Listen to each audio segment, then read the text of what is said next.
Wah, apa yang sedang terjadi di Amerika Serikat? Wakil Presiden Kamala Harris dan mantan Presiden Donald Trump sedang berebutan untuk memperebutkan Gedung Putih.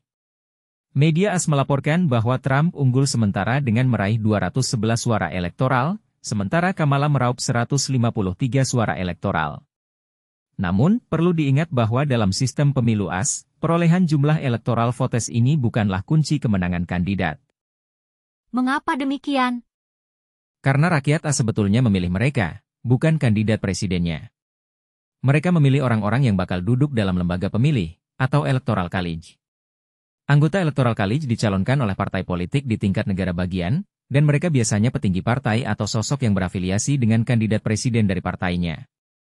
Total anggota Electoral College adalah 538 orang, dan seorang kandidat presiden harus mendapatkan suara Electoral College terbanyak, yakni 270 atau lebih, untuk memenangkan pemilu.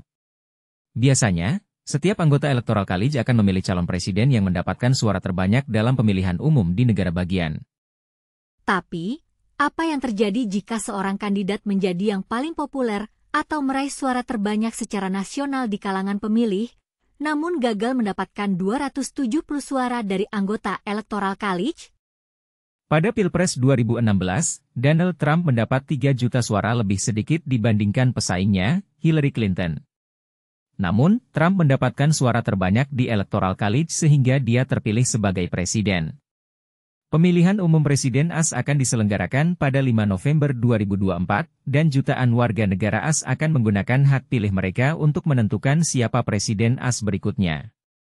Penyelenggaraan pemilu presiden AS ini umumnya menjadi perhatian banyak pihak di seluruh dunia, karena siapa yang menjadi presiden AS nantinya akan memiliki pengaruh besar terhadap kehidupan orang banyak di kancah internasional.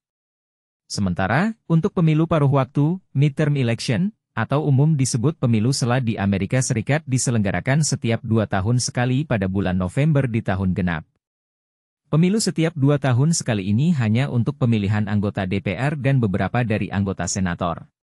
Proses pemilu presiden AS mengikuti siklus tahapan yang bisa memakan waktu hampir 2 tahun.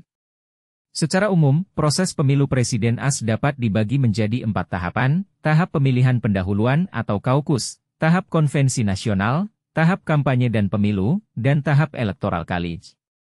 Tahap pemilihan pendahuluan dan kaukus adalah 2 cara untuk membantu negara bagian dan partai politik memilih calon presiden.